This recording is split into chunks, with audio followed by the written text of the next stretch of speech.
Continuação do Santo Evangelho segundo São João. Naquele tempo, os príncipes dos sacerdotes deliberaram matar também Lázaro, porque muitos por causa dele separavam-se dos judeus e criam em Jesus. E no dia seguinte, uma grande multidão de povo que tinha ido à festa, ouvindo dizer que Jesus ia a Jerusalém, tomaram ramos de palmas e saíram ao seu encontro e clamavam: Hosana, bendito o Rei de Israel que vem em nome do Senhor. E Jesus encontrou um jumentinho e montou em cima dele, segundo está escrito: Não temas, filha de Sião, eis que o teu rei vem montado sobre um jumentinho. A princípio, os seus discípulos não compreenderam estas coisas, mas quando Jesus foi glorificado, então lembraram-se de que estas coisas tinham sido escritas dele e que eles mesmos tinham contribuído para o seu cumprimento.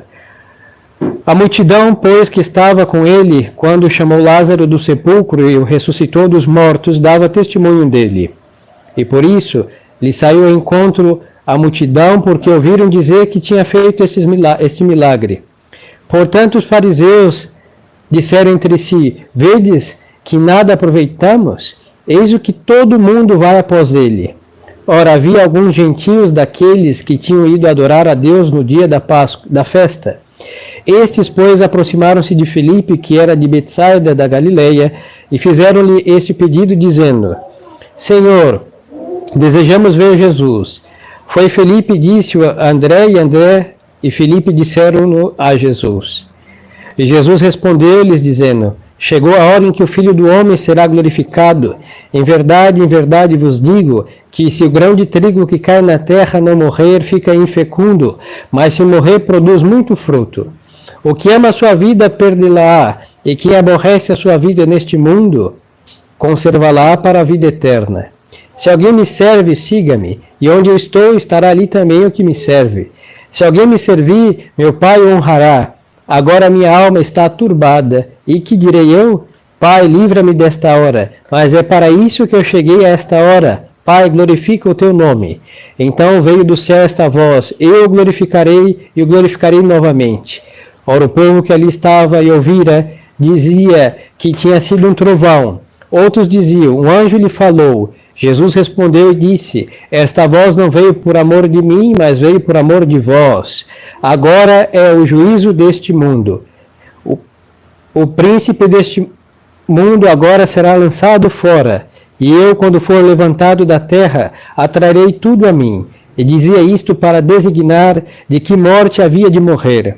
Respondeu-lhe a multidão: Não aprendemos da lei que o Cristo permanece eternamente? E como dizes tu que o Filho do Homem deve ser levantado? Quem é este Filho do Homem? Respondeu-lhe então Jesus: Ainda por um pouco de tempo está a luz convosco. Andai enquanto tendes luz, para que não vos surpreendam as trevas. Quem caminha nas trevas não sabe para onde vai. E quando tendes luz, crede na luz, para que sejais filhos da luz. Isto disse Jesus, e retirou-se e escondeu-se deles. Podem sentar. Louvado seja nosso Senhor Jesus Cristo. Em nome do Pai, do Filho e do Espírito Santo. Amém. Estimadas almas, estamos no sábado que precede o domingo de Ramos e a Santa Igreja já nos coloca próximo do que celebraremos amanhã e iniciando assim a Semana Santa. Nós acabamos de ouvir este Evangelho em que Nosso Senhor começa claramente a ser perseguido pelos judeus, porque ele havia ressuscitado Lázaro. Os judeus não engoliram este milagre.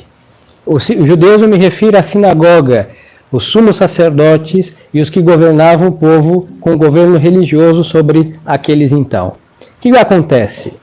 Esta multidão que estava na casa de Lázaro, consolando Maria e Marta, elas estavam atrás de Nosso Senhor porque viram esse milagre estupendo, porque foi um morto de 3 dias que fedia, como qualquer outro cadáver, que Nosso Senhor ressuscitou.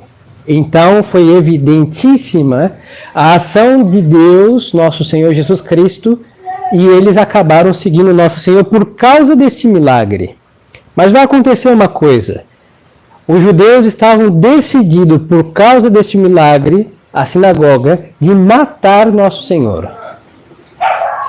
Mas, como São Lázaro era a prova, São Lázaro de Betânia era a prova da ressurreição de Nosso Senhor, eles também decidiram matar São Lázaro.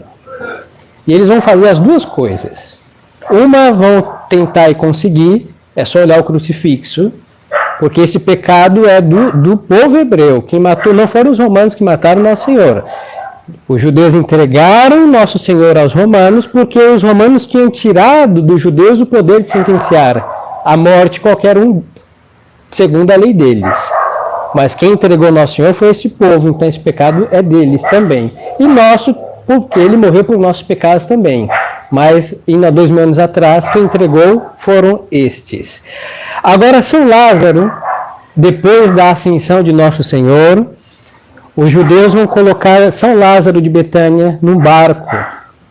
E dentro deste barco estará Santa Marta, Santa Maria Madalena, que são irmãs de São Lázaro, estará Santa Sara Cali, que já falamos dela, estará também São Maximino, que é o menininho que Nosso Senhor disse para que as crianças não, quando chama uma criança e diz que o reino dos céus, quem quisesse ter o reino dos céus tinha que ser igual aquele menino, pois aquele menino também vai dentro desse barco. E junto deste barco, eles que esperavam em Deus vão levar também as relíquias de Santa Ana, avó de Nosso Senhor, dentro desse barco. E o que vai acontecer? Esse barco está cheio de gente. E aí então Santa Sara vai pôr o seu véu e vai do lado, milagrosamente acompanhando esse barco, porque está Maria de Salomé e Maria, mãe de Tiago, também dentro desse barco. E os judeus colocaram eles no mar para que eles morressem errantes pelo mar de sede e pelo sol e ficassem sepultados pelas águas. E Deus Nosso Senhor vai fazer o quê? Com que esse barco, o vento vai soprar e vai parar lá na França, onde São Lázaro não vai morrer como os judeus haviam esperado, mas vai estabelecer a Santa Igreja na França ainda, que jazia abaixo o paganismo.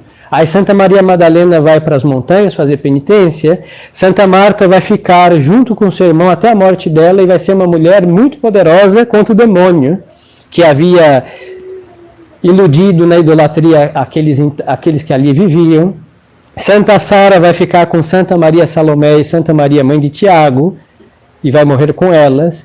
E aí começamos a ter, já na Europa, por uma tentativa de matarem os discípulos de Nosso Senhor vai mudar o rumo e vai fazer com que eles acabem começando a semear a fé católica pela Europa já neste momento.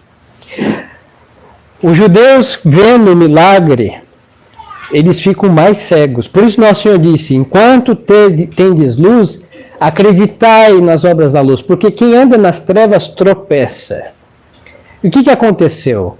Quanto mais Nosso Senhor fazia milagres, porque eles eram filhos das trevas, eles ficavam mais cegos. Mas Nosso Senhor não fazia milagre para eles ficarem mais cegos. Nosso Senhor fazia milagres porque para qualquer um que tem o mínimo de reta intenção, o milagre deixa a gente pensar. Se nós vemos um paralítico que toca numa água como Lourdes e sai andando, todo mundo vai pensar, olha, uma água não faz ninguém andar, hein? Só se tivesse caindo de sede. Agora, curar uma paralisia, então a água não tem poder para isso. Então tem alguém que tem e deu esse poder para essa água. Quem é? Deus. O milagre sempre é uma ação divina em que Deus suspende as leis que ele estabeleceu, a lei da gravidade, por exemplo. Tem um santo, uns dizem que é Santo Antônio, uns dizem que é São Vicente Ferreri, em todo caso foi um dos santos, que agora não vou saber qual deles, peço perdão, em que em certa ocasião havia um pedreiro que caiu do andaime e esse santo havia sido proibido de fazer milagres, porque ele fazia muitos milagres. Então ele falou, pare aí, o homem ficou no ar, aí ele foi no convento, pediu permissão para o seu superior para fazer só mais um milagre, aí o superior deu permissão, aí o homem foi caindo gradativamente, sem se estraçalhar como a lei da gravidade clama. Quem cai da altura se despedaça quando encontrar o solo. Pois então, quem pode fazer isso? Deus. Porque só ele pode suspender sem nenhuma contradição as leis que ele estabeleceu. E nós estamos todos, está sentenciada a nossa morte desde o momento da nossa concepção. que nós vamos morrer e o nosso querido corpo vai ser humilhado pela putrefação e vão ficar lá secos ossos esperando a voz da trombeta para ressuscitarmos, todos. Mas São Lázaro, nosso Senhor fez uma exceção. Depois aconteceu isso com ele. Hoje só temos as relíquias, seus ossos secos, que reverdece pela sua santidade. Mas, em todo caso, ossos secos. E nosso Senhor faz uma exceção, Lázaro. E qualquer um poderia ter refletido e falar, mas este homem já está fedido? 3 dias de putrefação, mas a voz de nosso Senhor, que não é um homem qualquer, podia ir a Anás e chamar para o Lázaro ia ficar deitado, Caifás podia ir lá, Pôncio Pilato chamá-lo, ele não ia ouvir porque ele estava morto, e bem morto mesmo, que já fedia, mas teve alguém cuja voz disse, Lázaro, levanta e saia, e este ouviu a voz estando morto e saiu vivo e foi tirado as ligaduras do seu sudário e aí caminhou, atravessou o mar, foi parar na França, pregou o evangelho, estabeleceu a Santa Igreja e morreu depois. Bom, outro dia eu conto a história de São Lázaro para os senhores. Mas então, diante dessa ação divina, quem quer andar nas trevas cai mais ainda nas trevas. E isso não podemos só aplicar à perfídia dos hebreus, mas acontece também entre pessoas batizadas.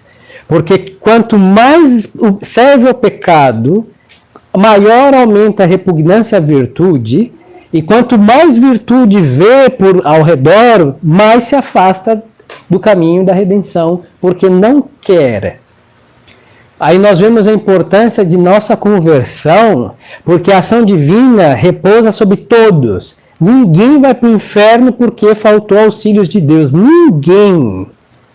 Mas quando chegam no inferno, qual é a voz? Nós não quisemos e não queremos obedecer à voz de Deus. E no inferno tem um monte de gente batizada, hein?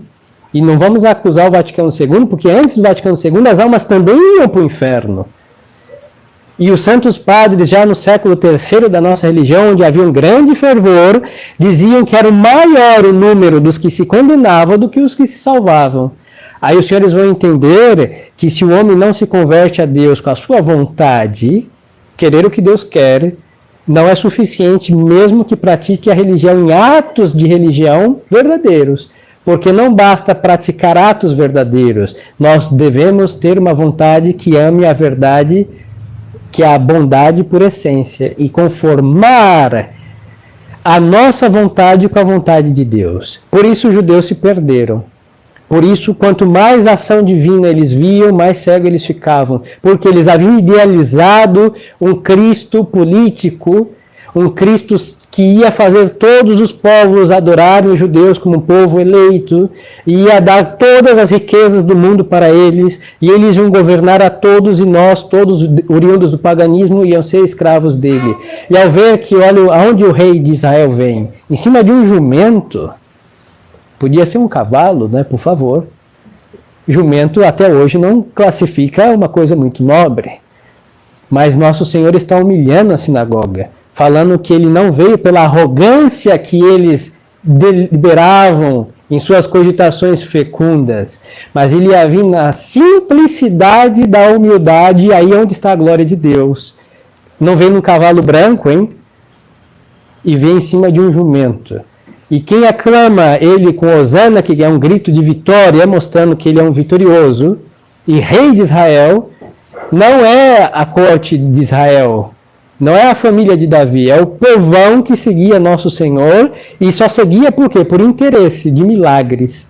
Aí tinha os interesseiros atrás de milagres, aí os poucos que acreditaram em nosso Senhor são os que perseveraram até o fim com o martírio e as perseguições, que eram pouquíssimos, e a maior parte que eram aqueles que odiavam nosso Senhor, inclusive pelas boas e perfeitíssimas obras que ele fez em prol daquelas almas que estavam jaziam nas trevas da enfermidade, da morte e tudo mais. Então, queridas almas, repito, nós temos que converter a nossa vontade a Deus. Aí os senhores falam, mas padre, o que consiste isso? Em querer o que Deus quer. Porque nós, às vezes, na nossa religião, nós fazemos o que deve ser feito.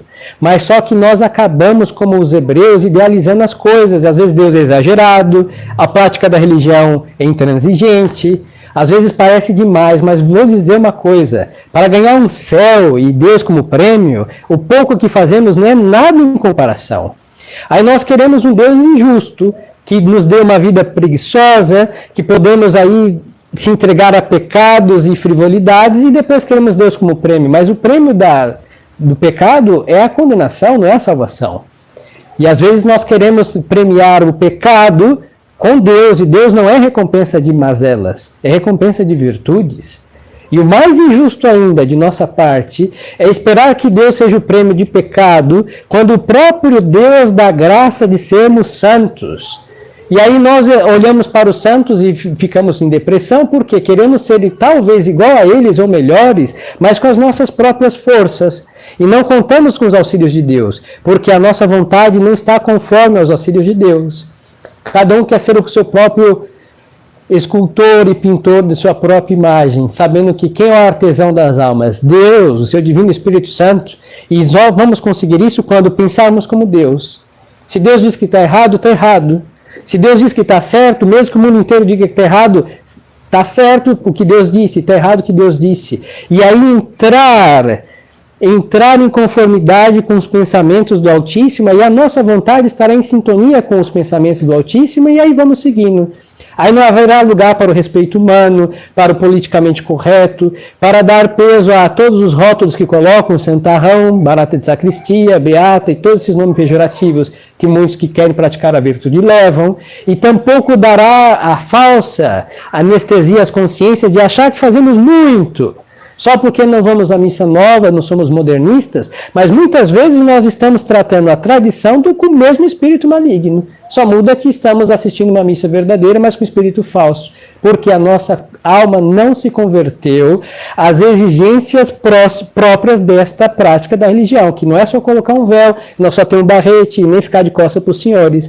É dar costas para o mundo, é ter realmente o juízo de Deus para repeti-los, para que os senhores temam, a começar por quem vos ensina, e assim praticar as coisas da nossa fé, com o espírito próprio da nossa fé. Caso contrário, Deus pode ressuscitar morto qualquer, e nós vamos dizer, não, isso é questão científica. Daqui a talvez 100 anos vou explicar isso, porque vamos atribuir toda a proeza, todo prodígio, todo milagre às forças do homem, talvez inexplicáveis para a suposta ciência, e Deus estará lá no céu, divorciado do que ele colocou na terra, e isso é um absurdo.